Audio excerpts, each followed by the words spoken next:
चलिए दोस्तों, power star Pawan Singh के गाना धमाल मचाया कि खेसारी लाल यादव जी के इस वीडियो में शुरू से लेकर अंत तक बन रही है। हमेशा ऐसा वीडियो न्यू इन्फॉर्मेशन जितना जल्दी लाने को मैं प्रयास करता हूं आप लोगों तक। सुबह में आज 5 तारीख है, सुबह में आज खेसारी लाल के और पावर स्टार पवन सिंह के गाना, दोनों स्टारों के, भोजपुरी के दोनों बड़े स्टार है, दोनों के आज ही गाना आया है। बात करें कि किनको सबसे ज़्यादा लाइक, कमेंट और व्यूज किया है, पावर स्टार पवन सिंह के या ट्रेंडिंग स्टार खेसारी लाल के। बात करते हैं पहले ट्रेंडिंग स्टार खेसारी लाल के।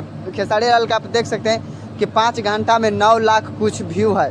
अब बात करें लाइक के तो 1,75,000 मानो लाइक है, और कमेंट के बात करें तो 1,09,000 के करीब में कमेंट भी है।